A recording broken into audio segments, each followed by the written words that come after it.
Iawan siya ka football final kabanlong hakakat pratarik u October 2020 hakapor kad architeng no paisngi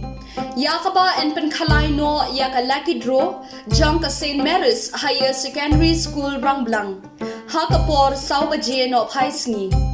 ki prize kilong kumni baningkong kakali Alto-10 lani ka pisa laylak tingka baar shilak tingka balai sanpho hajar tingka basaw arpho hajar tingka basan shupho hajar tingka pek phaya kani kakali la da book lupa to pek ya ka jingkran jong i chairman babu shanbor thanyang ibala pen kre lupa ya ka first prize kublai shibun kublai shi hajar mu School SNGEWBHA saya SNGEWBHA School Rangblang MYNTA resmi karena dia muncul dan ada juga kai lagi draw pada salon haka kat prateri jong tau benai angci hapu SNGEWBHA saya SNGEWBHA School Ministerium di MYNTA resmi ni donangnya puslum tinglawan penbit penbiang naram takati SNGI pakai juga kai ya kalak draw kumangilak pin kumangilak play bah ka first prize kan dia dari ka berniu untuk kitchen lani lada pintre kan dia kaliu ngin ai da ka isa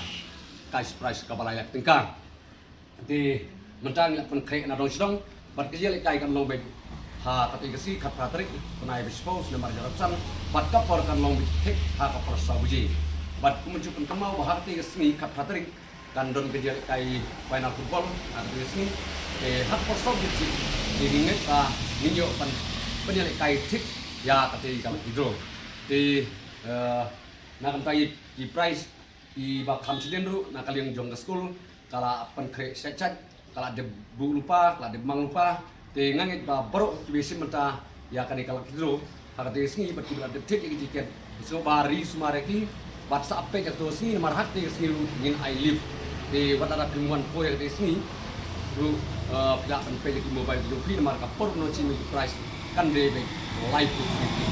di langit batu di Bucai nak kalian jong ni